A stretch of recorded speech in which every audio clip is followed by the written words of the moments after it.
आपका स्वागत है जीएस विज़न में। यदि आपने मेरे चैनल को सब्सक्राइब नहीं किया है तो पहले सब्सक्राइब ज़रूर करें और बेल बटन को दबाना ना भूलें।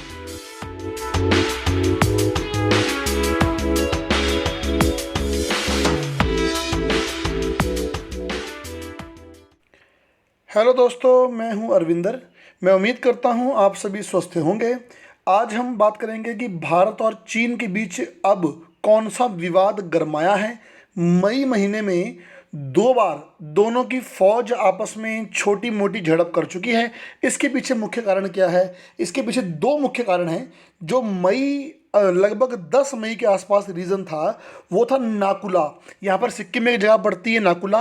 नाकुला में भारत और चीनी फौज की बीच झड़प हुई थी। उसके पीछे क्या मेन रीज़न था मैं आपको बताऊंगा आगे चलकर। और दूसरा, अभी हाल ही में यहाँ पर भारत में एक नदी घाटी पड़ती है, गालबन नदी घाटी, गालबन रिवर वैली। यहाँ से भारत सड़क का निर्माण कर रहा है, तो चीनी फौजें वहाँ पर आके खड़ी हो चुकी हैं। चीनी फौजें भारत को सड़क निर्माण करने नहीं दे रही हैं, तो दोनों के बीच विवाद हो चुका है अब और भी गर्म।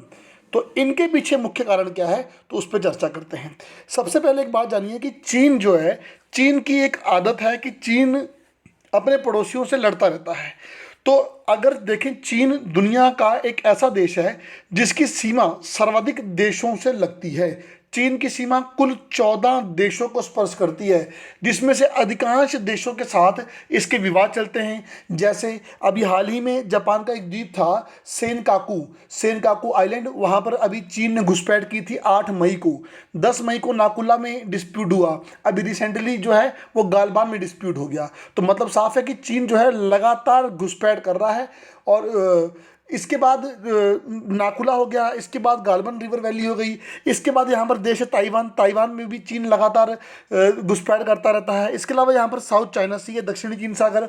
साउथ चाइना सी पर चीन अपना अधिकार मानता है। चीन बोलता है कि यहाँ पर एक 9 डैश लाइन है, जिसके अंतर्गत सारा क्षेत्र जो है वो चीन का है।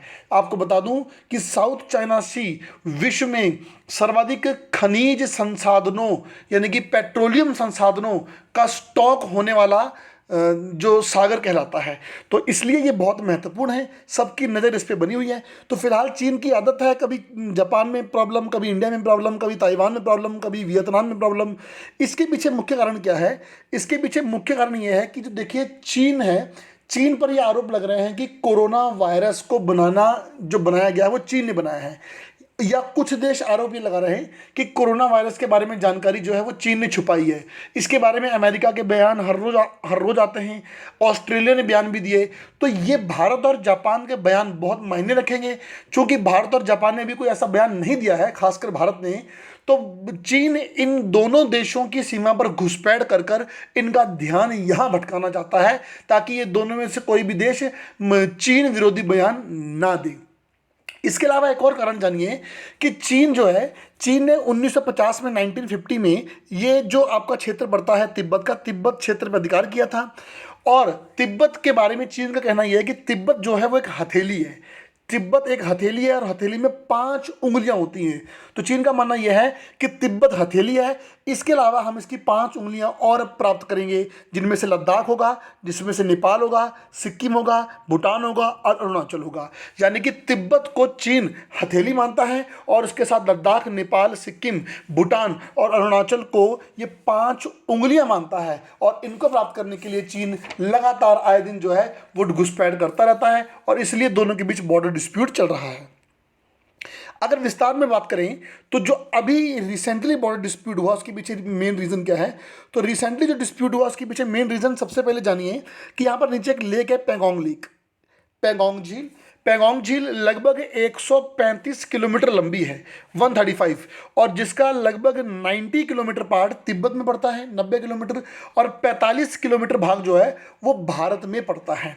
तो पैंगोंग झील में चीन की जो आर्मी थी उसने अपनी बोट्स की संख्या बढ़ाई है। पैंगोंग लेक के आसपास चीन की आर्मी ने अपनी एक्टिविटी बढ़ाई है। मैं आपको बता दूं कि Pangong lake LAC, line of actual control के ऊपर अवस्थित एक झील है। पैंगोंग लेक दुनिया में सबसे ऊंची ग्रासलैंड लेक है, मतलब दुनिया में सबसे ऊंची झील जहां पर आपको घास मिलेगा, तो पैंगोंग लेक। तो पैंगोंग लेक में चीन ने अपनी एक्टिविटी बढ़ा दी है, जिसकी वजह से डिस्प्यूट बढ़ चुका है।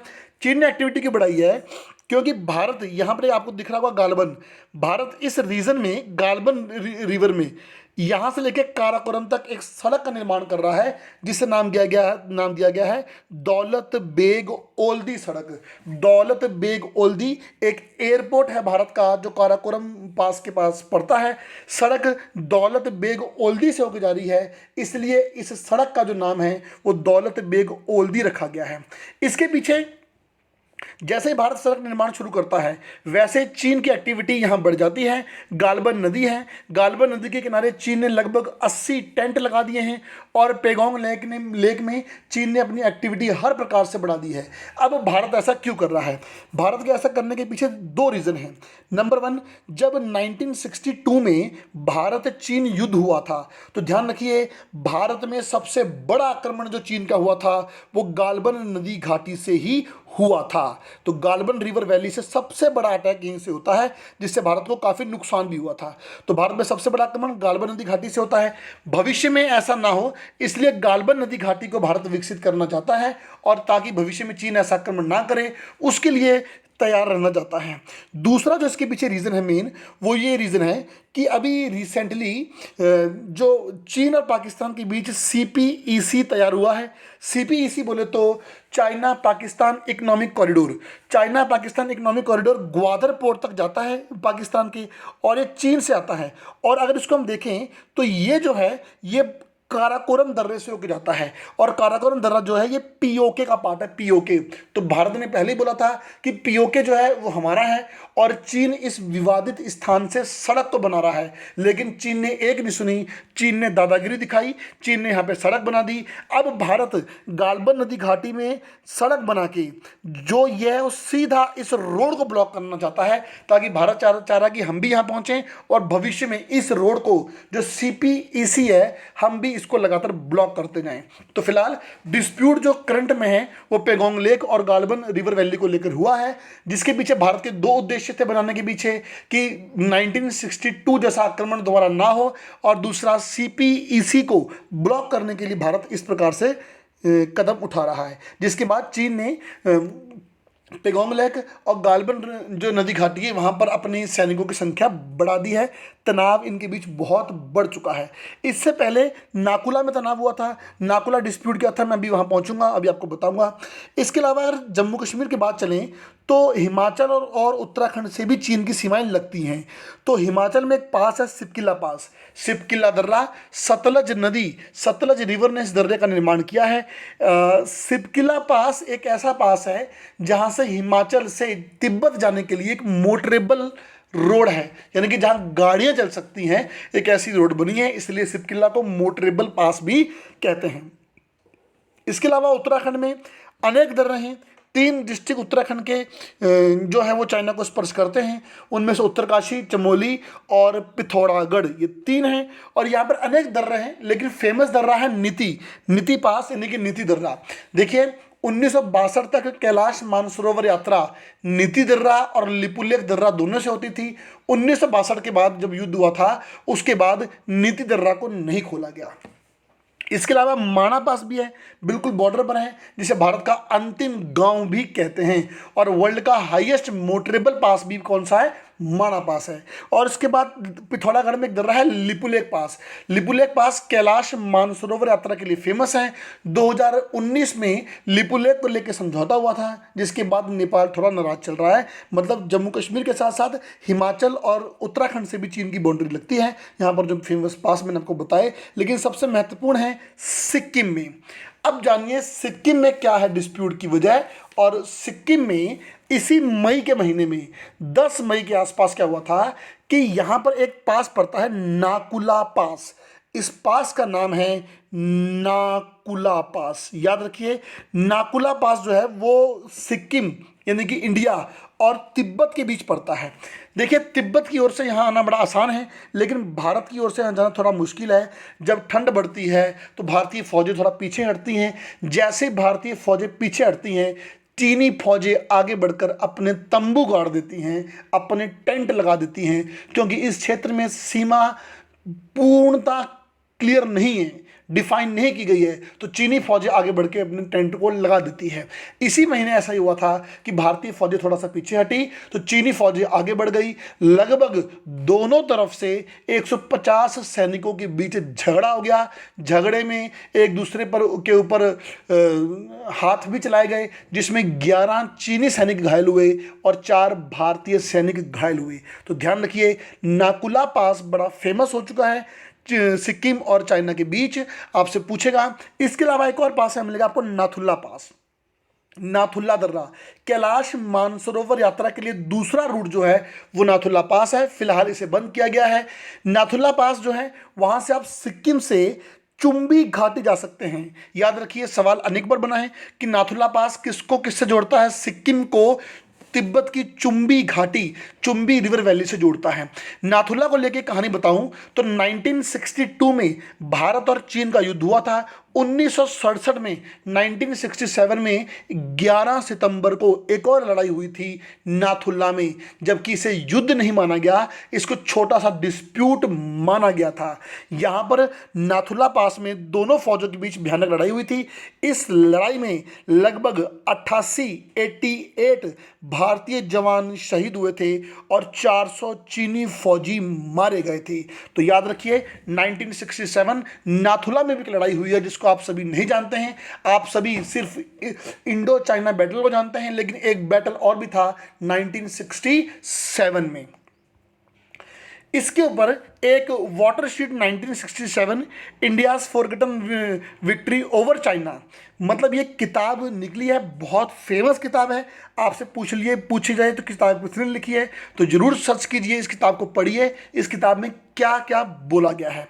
इसके अलावा भारत और चीन के बीच एक और पास भी है, यहाँ पर नीचे पड़ता है जलेपला पास, जलेपला दर्रा, जो सिक्किम से जाएगा चुम्बी नदी घाटी यानी कि चुम्बी रिवर वैली तक। इसके अलावा एक 2017 में डिस्प्यूट हुआ था डोकलाम विवाद, डोकलाम इशू। डोकलाम विवाद चीन और भूटान के बीच हुआ था। ध्यान रखिए, चीन और भूटान के बीच विवादित जगह है डोकलाम। डोकलाम से चीन ने सड़क बनाई तो भूटान का साथ देने के लिए भारत यहाँ पहुँचा और भारत की फौजें लगभग 73 दिन तक यहाँ खड़ी रही और अंततः डोकलाम विवाद को सुलझाया गया। तो डोकलाम जो है वो विवाद है किसके बीच, चीन और भूटान के बीच है। यहाँ पर ये है, ट्राई जंक्शन भी जगह बोलते हैं। ट्राई जंक्शन मतलब इधर भूटान, इधर चाइना, इधर इंडिया वाला पार्ट भी है। चूंकि भारत का पार्ट तो नहीं था, लेकिन भारत क्यों पहुंचा, तो आप देख रहे होंगे नीचे सिलीगुड़ी भारत का नॉर्थ ईस्ट का प्रवेश द्वार कहा जाता है, यानी कि पूर्वोत्तर का प्रवेश द्वार हम इसको बोलते हैं। आप यहाँ पर देखिए, अगर आपको नॉर्थ ईस्ट जाना तो सिलीगुड़ी होकर जाना पड़ेगा, और अगर डोकलाम में चीनी फौजें पहुँच जाती, वहाँ सड़क बना लेती, तो भविष्य में सिलीगुड़ी पहुँचना बड़ा आसान था। कभी भी चीनी फौजें यहाँ पहुँचकर भारत का रास्ता ब्लॉक कर देती, और अगर सिलीगुड़ी को ब्लॉक कर देते तो नॉर्थ ईस्ट पूरा भारत के हाथ से निकल जाता। इसलिए सिलीगुड़ी को भारत का चिकन नेक भी कहा जाता है। इसके अलावा जो अरुणाचल प्रदेश है वहाँ पर एक जगह पड़ती है तवांग। तवांग जो डिस्ट्रिक्ट है अरुणाचल का, उसको चीन अपना हिस्सा मानता है। तवांग बौद्ध धर्म के पवित्र स्थल के लिए प्रसिद्ध है, लेकिन जब हम उसको दिखाते हैं कि यहाँ पर तो एक रेखा है, मैकमोहन लाइन, तो चीन का कहना यह है कि जो मैकमोहन रेखा है 1914 में खींची गई थी, जबकि तिब्बत जो है वो चीन का हिस्सा 1950 में बना था। मतलब 1914 में चीन यहाँ मौजूद नहीं था, इसलिए चीन इस सड़क को इस लाइन को नहीं मानता है। तो यहाँ पर तवांग इशू चल रहा है। इसके अलावा यहाँ पर एक दर्रा भी है, यांग्याप पास। यांग्याप दर्रे से ब्रह्मपुत्र नदी जो है वो भारत में प्रवेश करती है। तो ये तो थी कुछ फेमस बातें भारत और चीन के बीच में डिस्प्यूट क्यों हुआ और बॉर्डर की बातें। कुछ अन्य बातें कर लें।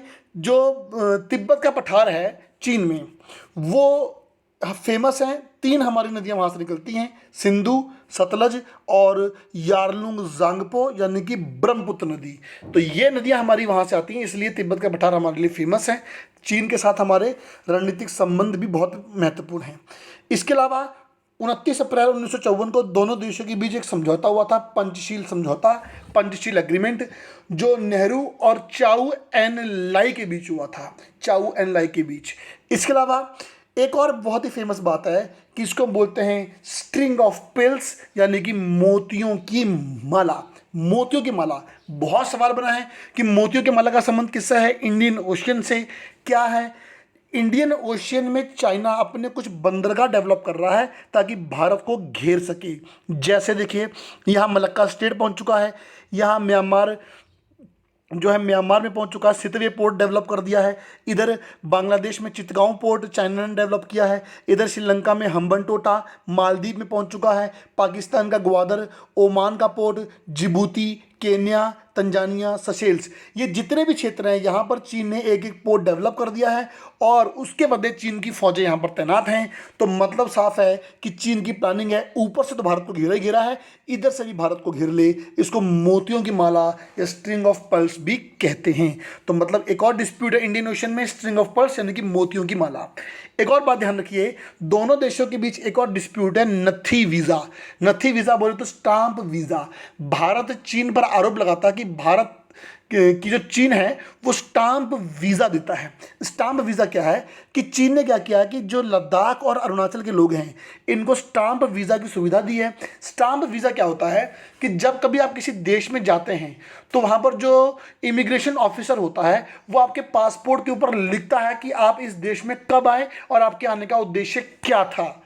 ये ऐसा किया जाता है। लेकिन चीन क्या करता है, अरुणाचल और लद्दाख से आने वाले लोगों के पासपोर्ट पर ना लिखकर वो एक अलग से पेपर में लिख के उसको स्टेपल कर देता है। स्टेपल कर देता है ताकि वो भविष्य में आसानी से फाड़ा जा सके, इसलिए इसको स्टेपल वीज़ा यानी कि स्टाम्प वीज़ा भी कहा जाता है। तो ये तो था इंडो चाइना जो डिस्प्यूट हुआ वो, और इंडो चाइना बॉर्डर के बीच में मैंने बात कर दी। नेक्स्ट वीडियो में मिलते हैं, तब तक अपना ध्यान रखिए। Thank you very much.